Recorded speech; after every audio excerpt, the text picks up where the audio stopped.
Hey guys, good morning. What's up? Hope you all doing well. Uh, so today topic of discussion is how to save income tax, right? How to plan your income, right? How to plan your tax, right? That is the important lesson which we need to learn in today's world. Yes, see ये जो topic है ज़रूरी नहीं है कि ये from accounting background like I am from finance background तो ये मेरे लिए एप्लीकेबल है। अगर आप इंजीनियर भी हैं, आप एक कोई एमएनसी में वर्क कर रहे हैं, यू आर अर्निंग सैलरी, आपको रिटर्न भरना पड़ता है, आपको टैक्स भरना पड़ता है, तो you should plan your income tax and you should save your money. It's your hard earn money, so that is the motive of today's video. अब देखिए इनकम टैक्स क्या होता है बेसिक टर्म में, जो आपकी इनकम पे जो टैक्स लगेगा which is also called as direct tax levied by the government of India. अब ये जो टैक्स लगता है, ये टैक्स लगता है इनकम टैक्स एक्ट के तहत पे, राइट।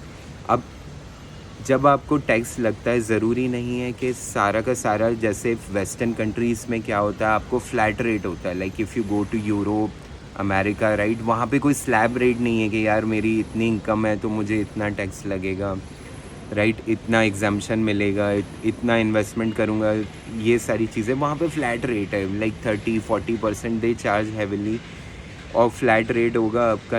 आप 1,000 रुपये कमा रहे हैं या 10,000 कमा रहे हैं, आपको एक फ्लैट रेट, जो बड़ा रेट जो स्लैब रहता है उसके अकॉर्डिंग लग जाएगा। But income tax of India is the most complicated. अगर आप देखा जाए उसमें इतने सब सेक्शंस हैं कि वो आप उसमें कंफ्यूज भी हो सकते हैं। तो my motive is to simplify those. अब देखिए क्या होता है, from financial year 2021 government of India ने न्यू टैक्स रेजाइम एप्लीकेबल किया है, और एक होता था ओल्ड टैक्स रेजाइम जो कि अभी भी एप्लीकेबल है। दोनों एप्लीकेबल रहेंगे। आपको चूज़ करना है कि आपको किस टैक्स रेजाइम से आपको अपना टैक्स कैलकुलेट करवाना है। तो न्यू टैक्स रेजाइम और ओल्ड टैक्स रेजाइम में I will quickly tell you what is the key difference. देखिए न्यू टैक्स रेजाइम में गवर्नमेंट ऑफ इंडिया ने क्या कहा है कि हम आपको आपकी इनकम पे कम रेट लगाएंगे, राइट। उस उनके स्लैब्स हैं, लाइक 0 to 2.5 लाख वो नील होगा, आपका एग्जेम्पशन होगा। 2.5 से 3 आपको 5% लगेगा। 5 से 7.5 लाख जो आपकी इनकम होगी उस पर आपको 10% लगेगा। तो 5% ऐसे करके बढ़ता रहेगा। जबकि ओल्ड टैक्स रेजाइम में आप देखें कि 0 to 5 लाख आपकी नील होती है, और अबव 5 लाख सीधे आपको 20% लगता है, और 5 to 10 लाख आपको 20% टैक्स देना पड़ता है। और जबकि अबव अगर आपकी 10 लाख इनकम है तो सीधे आप 30% के स्लैब में आ जाएंगे। यस, देखने में यही लग रहा है। अभी आप सोचोगे कि हाँ यार मैं तो न्यू टैक्स रेजाइम से ही अपनी इनकम टैक्स प्लानिंग करता हूँ क्योंकि उसमें तो रेट कम है। बट ऐसा ज़रूरी नहीं है गाइस, क्योंकि इसमें एक बहुत बड़ी कंडीशन है जो कि मोस्ट ऑफ दी पीपल लोगों को नहीं पता होता। वो जस्ट रिटर्न भरते हैं, पूछते हैं अपने फ्रेंड से यार क्या करूं, चलो क्रेज़ी हो जाओ, बस डाल दो, इनकम टैक्स भी तो भरना है। पर देखिए न्यू टैक्स रेजाइम में आपसे टैक्स रेट कम लिया जा रहा है, बट आपका main benefit which is the investment which you do in the form of insurance, mutual fund, और you might be paying the what do you call that LTA, you are getting leave travel assistance, HRA, right, जो आपको मिलता है HRA for your rented house, उस पे जो exemption मिलता है वो आपको न्यू टैक्स रेजाइम में नहीं मिलेगा। ये सारे एग्जेम्पशन जो ATC, ATD और ATG, नाउ आप सेक्शन पे मत जाइए, ये हमारे प्रोफेशनल पे छोड़ दीजिए, बट मैं आपको बहुत सिंप्लीफाई वर्ड में बताऊंगा। जितने भी ये एग्जेम्पशन है ये आपको सारे सिर्फ ओल्ड टैक्स रेजाइम में मिलेंगे, न्यू टैक्स में नहीं मिलेंगे। अब क्विकली मैं बताता हूँ आप टैक्स प्लानिंग कैसे करिए। फर्स्ट ऑफ ऑल ये दोनों स्लैब से आप अपना इनकम टैक्स निकाल सकते हैं, राइट, कि इसमें कितनी मेरी इनकम टैक्सेबल बच रही है और इसमें कितनी टैक्सेबल बच रही है। और अगर आप ऐसे हैं बंदे जो आप इन्वेस्टमेंट भी करते हैं तो ओल्ड टैक्स रेजाइम आपके लिए अच्छा हो सकता है। तो देखिए एग्जेम्पशन क्या क्या मिलता है इनकम टैक्स एक्ट में, ये बहुत ही इम्पॉर्टेंट टॉपिक है। देखिए फर्स्ट ऑफ ऑल हमें एग्जेम्पशन जो ओल्ड टैक्स रेजाइम में मिलता है, राइट, अंडर सेक्शन 80C, तो जो भी आपने लाइफ इंश्योरेंस पॉलिसी कराई है that you will get as an exemption. तो मैं मानो 5,000 मेरी इनकम है, अभी आप समझिए मेरा 10 लाख इनकम है, राइट, और मैंने 1 लाख का इंश्योरेंस प्रीमियम भर दिया, तो मेरी टैक्सेबल इनकम क्या होगी? मेरी टैक्सेबल इनकम 10 लाख नहीं होगी, मेरी टैक्सेबल इनकम होगी 9 लाख, बिकॉज 1 लाख का मैंने लाइफ इंश्योरेंस प्रीमियम भर दिया। ठीक है, अब ATC के अंदर खाली लाइफ इंश्योरेंस प्रीमियम नहीं आता, 5-6 चीज़ें आती हैं, बट हैविंग सेड दैट इसकी भी एक लिमिट होती है 1.5 लाख के करीब, उससे ज़्यादा आप एग्जाम्पशन नहीं ले सकते इनकम ये ATC के अंदर। तो क्या होता है, जैसे कि आपकी, और ये बढ़ने ही वाली है, ये बजट्स में आती है कि ATC के अंदर आप कितना एग्जाम्पशन ले सकते हैं। तो एक तो हो गया लाइफ इंश्योरेंस प्रीमियम आपने भरा, कुछ होते हैं म्यूचुअल फंड्स। अब जो ये म्यूचुअल फंड्स होते हैं ना गाइस, ये स्पेशल म्यूचुअल फंड्स होते हैं, ये आप अपने इन्वेस्टमेंट मैनेजर और किसी से भी, और आप ऑनलाइन सर्च करिए, कोई इन्वेस्टमेंट मैनेजर नहीं चाहिए आपको। ये म्यूचुअल फंड्स होते हैं टैक्स सेविंग म्यूचुअल फंड्स, इसमें लॉक इन पीरियड होता है कुछ 3-4 साल का। तो इसमें अगर आप इन्वेस्टमेंट कर रहे हैं तो you can claim under section 80C as a deduction. तो क्या हो गया, एक तो इंश्योरेंस हो गया, एक हो गई आपने अगर म्यूचुअल फंड में इन्वेस्टमेंट करनी है तो वो आपको एग्जाम्पशन मिल जाएगा। एक होता है प्रोविडेंट फंड, कोई भी एम्प्लॉयर हो राइट, जो अपनी अच्छी ऑर्गेनाइजेशन में काम कर रहा है, जो भी प्रोविडेंट फंड के लिए आप पर्टिकुलर अमाउंट आपकी सैलरी से हर मंथ कटता है, that is also applicable under section 80C. Now comes also provident fund, you can open as a account in a nationalized bank as well. ऐसा नहीं है कि खाली प्रोविडेंट फंड जो आपका एम्प्लॉयर आपकी सैलरी से काट रहा है वो ही आप क्लेम कर सकते हैं। आप खुद का भी प्रोविडेंट फंड अकाउंट सेपरेट खोल सकते हैं, nationalised bank like state bank of India, अभी तो प्राइवेटाइज बैंक HDFC भी आपका PF अकाउंट खोल देता है, बैंक ऑफ बड़ौदा, ये कुछ है, मैंने अपना SBI में खुलवाया है, तो I can tell you can go for a nationalise bank. तो वो उधर जो भी इन्वेस्टमेंट आप एज अ प्रोविडेंट फंड कर रहे हैं, that will be eligible under section 80C, right. ये सारी चीज़ें हो गई, इसमें और भी 3-4 चीज़ें आप ऑनलाइन पढ़ सकते हैं, बट शॉर्ट में बताऊँ तो 80C में म्यूचुअल फंड, प्रोविडेंट फंड में जो आपने इन्वेस्टमेंट किया है, और यहाँ आपने कोई लाइफ इंश्योरेंस पॉलिसी ली तो that will come under 80C। तो आपकी 10 लाख इनकम है, 1 लाख आपने इंश्योरेंस प्रीमियम भर दिया, आपने 50,000 प्रोविडेंट फंड में डाल दिए, तो 1.5 लाख करके आपका कट जाएगा, तो आपका 10 लाख माइनस 1.5 लाख करके आपकी टैक्सेबल इनकम हो जाएगी। अभी नेक्स्ट चीज़ है, ये हो गई 80C की बात।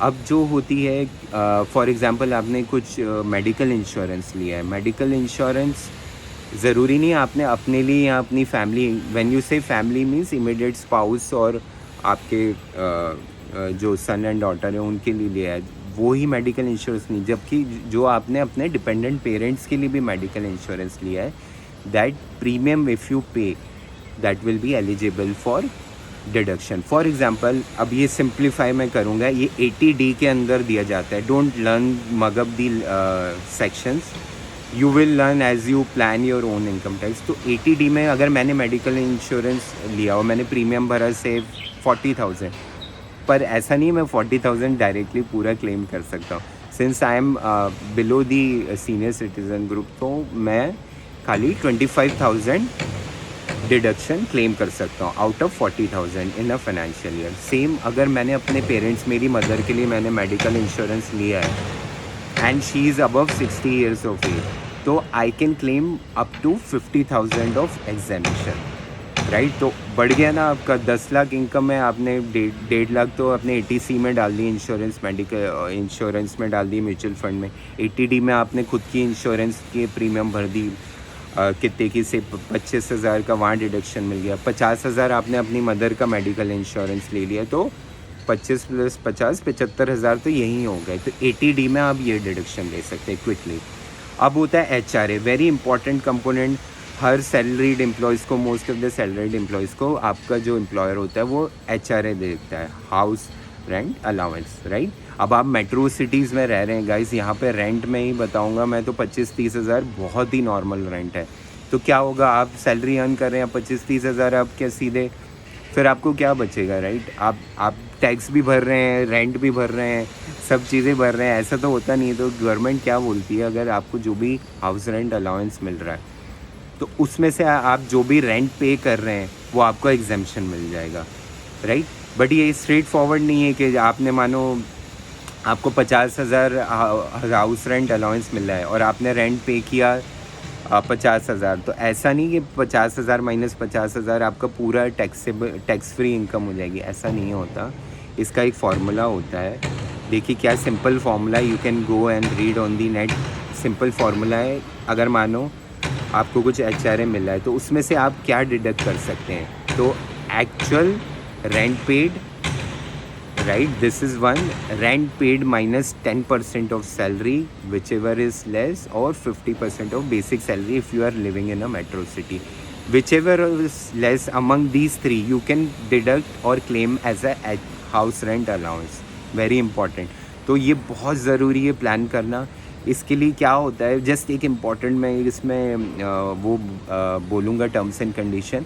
बस एक चीज़ लगती है, अगर आपका rent 8,333 something, don't quote me on that amount, इससे ऊपर होता है तो आपको पैन कार्ड एम्प्लॉयर का अपना पब्लिश करना होता है अपने, जब आप फाइल करते हैं रिटर्न अपने कंपनी के through, right?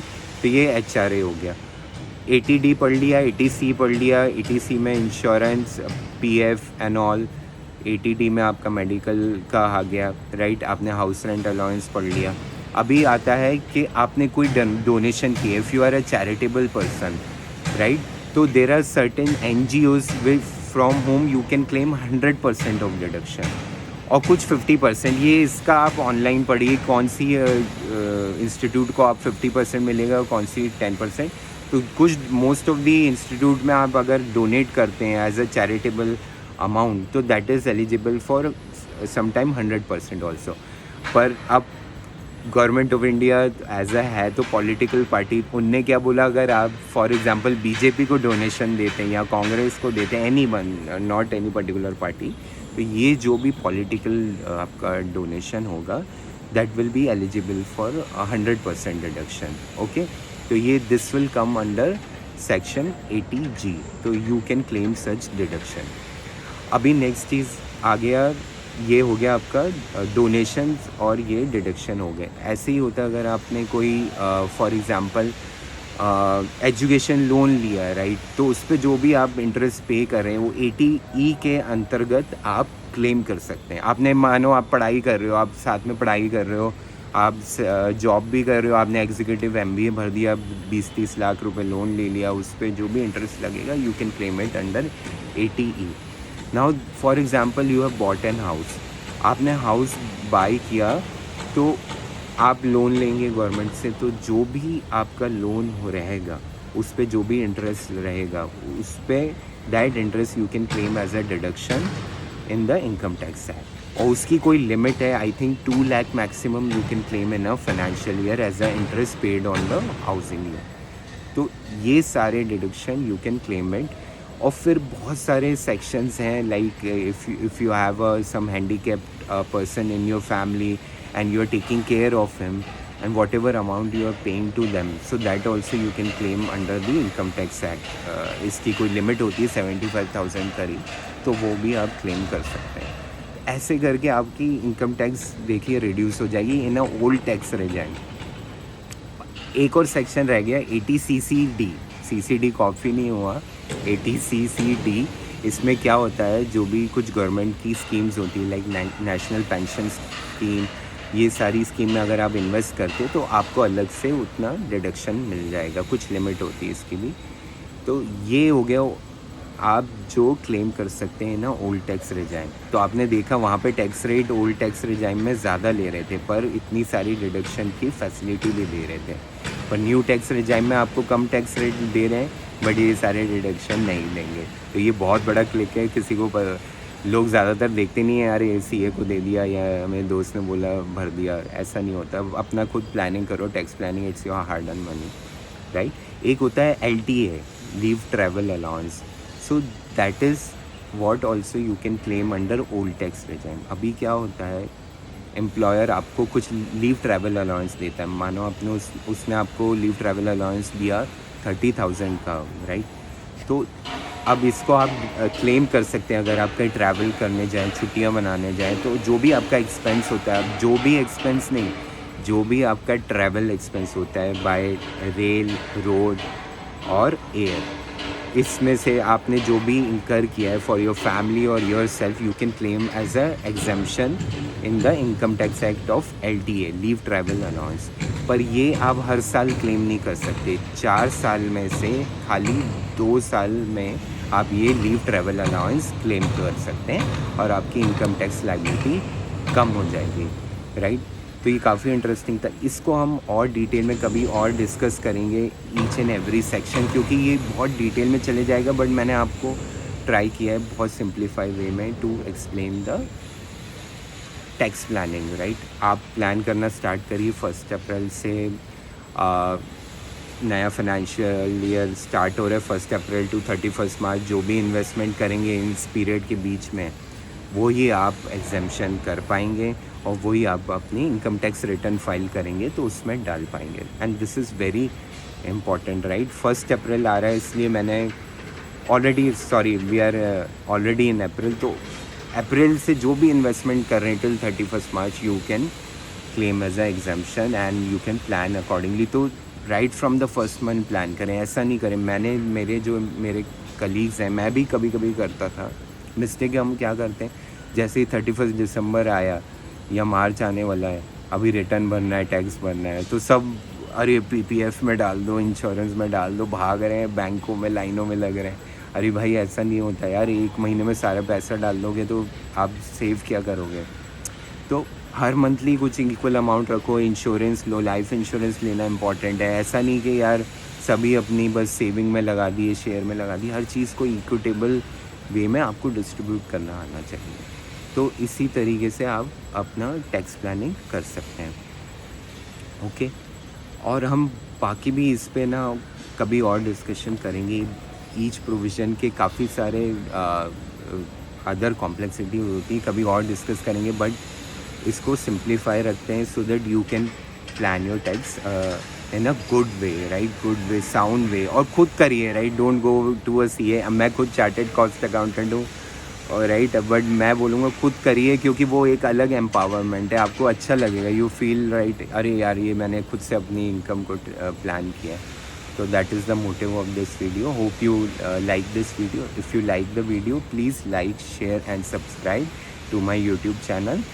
And I wish you have a nice day. Take care. Bye.